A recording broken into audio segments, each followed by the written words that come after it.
Hello everyone, good morning. तो आज होलिका दहन है। सबसे पहले तो आप सभी को होली की बहुत सारी बधाई और शुभकामनाएं। देखो, आज कई सारी बहुत ही इम्पोर्टेंट न्यूज़ हैं। जो लोग उत्तर प्रदेश राजर्षि टंडन मुक्त विश्वविद्यालय से बीएड करना चाहते हैं तो उनके लिए भी न्यूज़ है।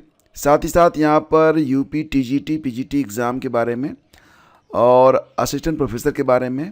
नेक्स्ट, चयन सूची में शामिल होने से नियुक्ति का अधिकार नहीं, मतलब ये भी कहा जा रहा है सुप्रीम कोर्ट के द्वारा कि चयन सूची में शामिल व्यक्ति को नियुक्ति न देने के लिए मनमाने ढंग से संस्था जो है इनकार भी नहीं कर सकती है।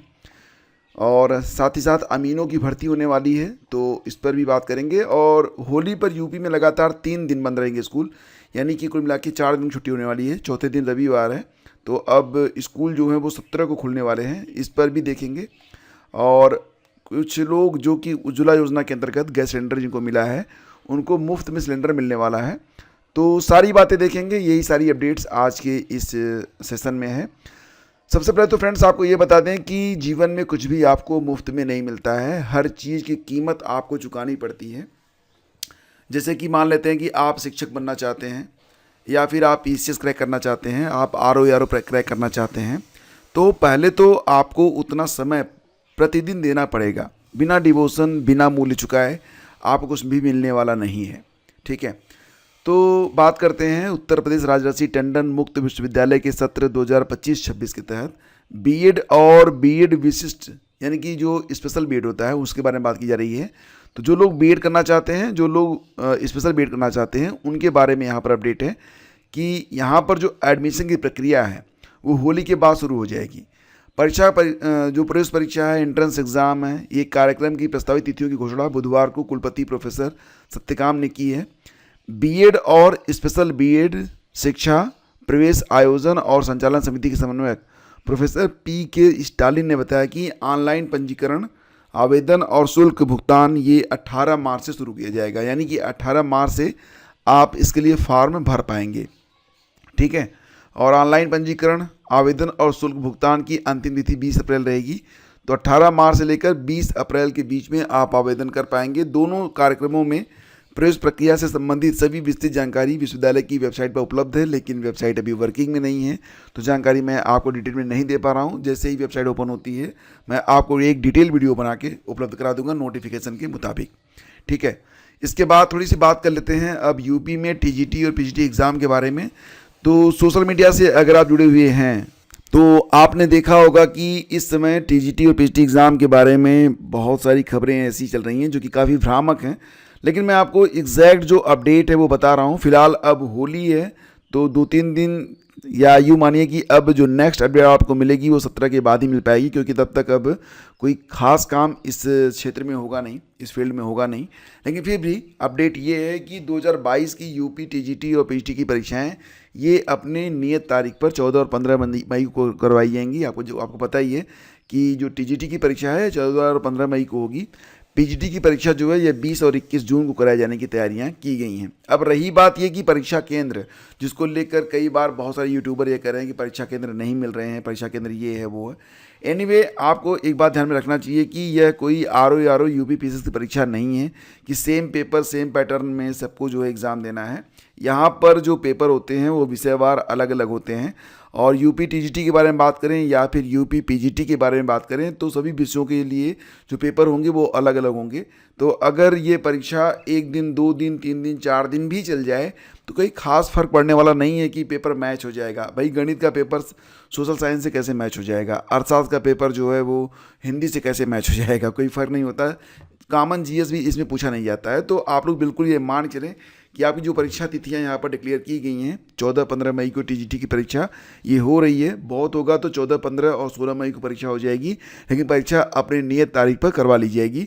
परीक्षा केंद्रों की कोई दिक्कत नहीं होने वाली है। और रही बात यह कि जो लोग असिस्टेंट प्रोफेसर की तैयारी कर रहे हैं उनके लिए भी अपडेट निकल कर सामने आ रही है। विज्ञापन संख्या 51 के अंतर्गत ये परीक्षा 16 और 17 अप्रैल को है। शायद यहाँ पर कुछ गलती हो गई है, तो ये परीक्षा 16 और 17 अप्रैल को होने वाली है, 16 और 17 अप्रैल को। ठीक है, ये ध्यान देना थोड़ा सा। तो क्योंकि यहाँ पर भी कई सारे विषय हैं तो कई पालियों में ये परीक्षा विषयवार संपन्न होने वाली है।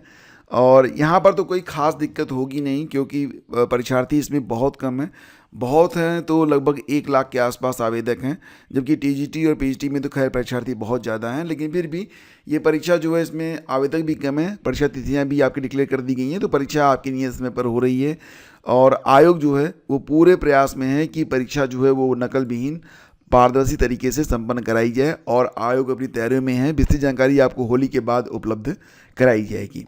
रही बात चयन सूची में शामिल होने से, तो ये जो मामला है फ्रेंड्स, ये भले ही असम से आया हुआ है, लेकिन मामला सुप्रीम कोर्ट में गया था, और सुप्रीम कोर्ट ने टिप्पणी ये की है कि चयन सूची में अगर आपका नाम है, जैसे कि मेरिट लिस्ट में आपका नाम आ गया, जरूरी नहीं कि आपको नियुक्ति मिले। लेकिन अगर मान लेते हैं कि चयन करने के लिए 100 लोग यहाँ पर चुने गए हैं, मतलब 100 सीटें हैं, और कुल मिला के 200 लोगों का नाम चयन सूची में है, तो मेरिट वार आपका सिलेक्शन यहाँ पर किया जाएगा, टॉप टू बॉटम। अगर कोई अभ्यर्थी बहुत कम मेरिट लेकर भी चयन सूची में है तो जरूरी नहीं कि उसको जॉब मिले, लेकिन अगर कोई अभ्यर्थी क्रम में है कि हाँ उसको जॉब मिलनी चाहिए, तो उससे कम अभ्यर्थी की अगर मतलब कम अंक प्राप्त करने वाले अभ्यर्थी को अगर नौकरी मिल रही है, तो उससे अधिक अंक प्राप्त करने वाले को नौकरी क्यों नहीं मिलेगी, इसलिए संस्था जो है जिम्मेदार मानी जाएगी। सुप्रीम कोर्ट ने ये बात कही है, तो ये एक बहुत ही अहम फैसला है कि सुप्रीम कोर्ट ने अपने एक फैसले में सरकारी नौकरियों में भर्ती में नियम कानून पर आधारित पारदर्शी प्रक्रिया अपनाए जाने पर जोर देते हुए कहा कि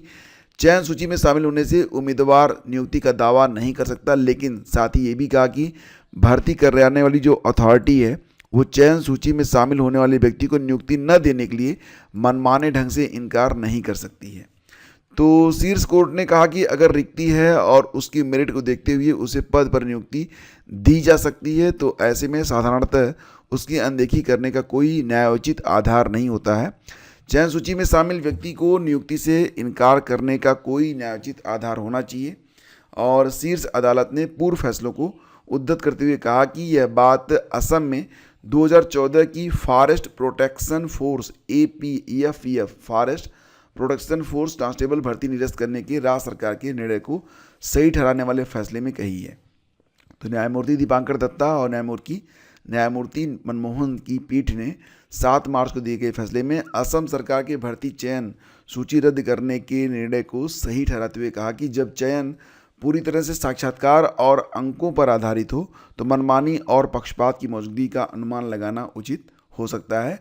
असम की तत्कालीन कांग्रेस सरकार ने 2014 में FPF forest protection force constable भर्ती निकाली। 104 उम्मीदवारों का चयन करके चयन सूची तैयार की गई, लेकिन 2016 में असम में आई भाजपा सरकार ने भर्ती में गंभीर अनियमितताओं का मुद्दा उठाए जाने पर भर्ती की चयन सूची रद्द कर दी। आरक्षण नीति का पालन न करना और सुप्रीम कोर्ट के फैसलों को न मानने को इसे रद्द करने का आधार बनाया गया, लेकिन हाई कोर्ट की एकल पीठ और खंडपीठ ने असम सरकार के चयन सूची रद्द करने के निर्णय को खारिज कर दिया था।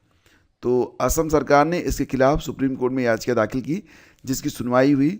सुनवाई में अगस्त 2022 में सर्वोच्च अदालत ने आदेश पर अंतरिम रोक लगा दी थी।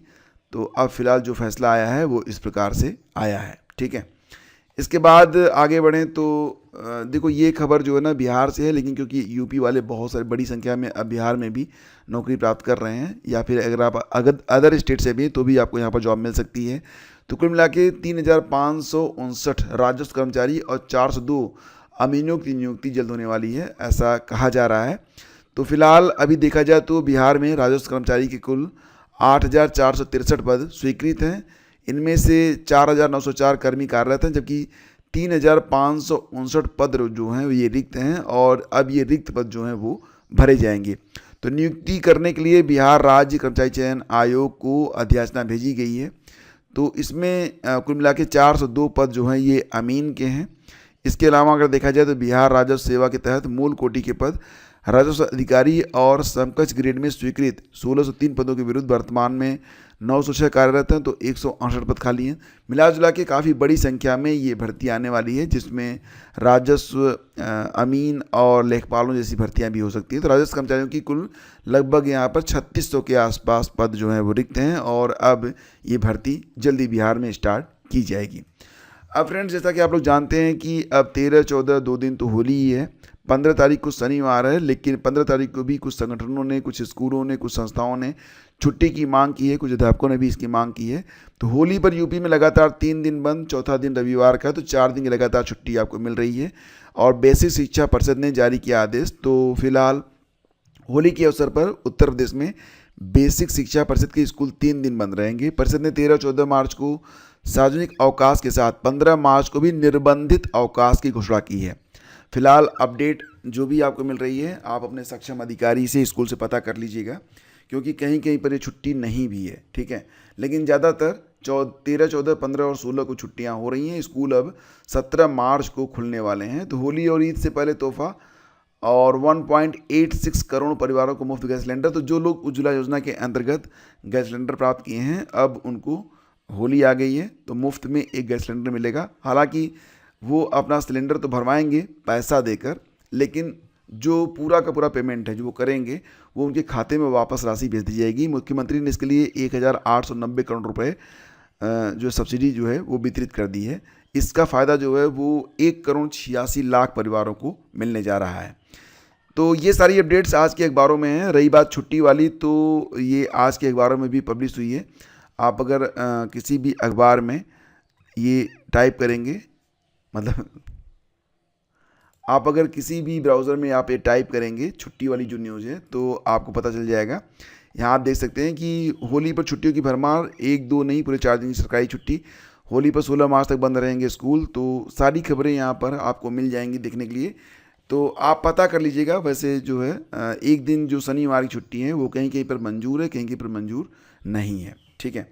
तो सारी अपडेट्स ये थी आज, और उम्मीद करता हूँ कि सेशन आपको पसंद आया होगा। लाइक और शेयर आप लोग कर दीजिएगा। हम मिलते हैं आपसे अगले वीडियो में, तब तक के लिए आज्ञा दीजिए। नमस्कार, जय हिंद।